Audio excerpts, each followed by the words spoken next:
Mga kababayan at kaibigan, minsan ba'y pakiramdam mo'y parang pasan mo ang mundo? Parang lahat ng ginagawa mo'y hindi nagbubunga ng maganda. Huwag kang panghinaan ng loob. Ito ang mensahe ko para sa iyo, huwag kang susuko.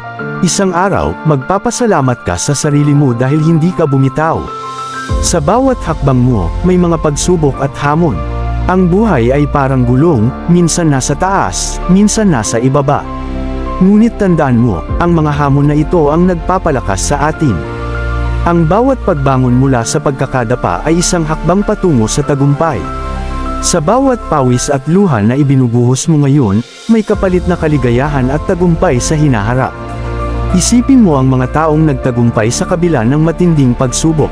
Si Jose Rizal, hindi niya nakuha ang kalayaan ng bayan sa isang iglap. Si Manny Pacquiao, hindi siya naging world champion ng walang hirap at sakripisyo. Ang mga taong ito ay naging inspirasyon dahil hindi sila sumuko.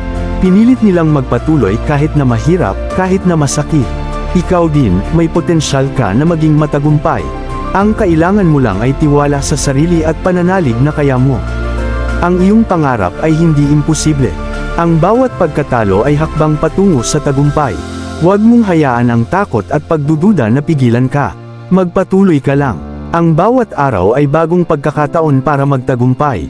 Kaya't sa mga oras na gusto mo nang sumuko, sa mga sandaling pakiramdam mo'y wala ng pag-asa, tandaan mo ito, huwag kang susuko. Isang araw, magpapasalamat ka sa sarili mo dahil hindi ka bumitaw. Mga kaibigan, tulungan natin ang isa't isa. Magbigay tayo ng inspirasyon sa bawat isa. Please like, share, follow or subscribe para mas marami pa tayong maabot at mabigyan ng inspirasyon. Maraming salamat.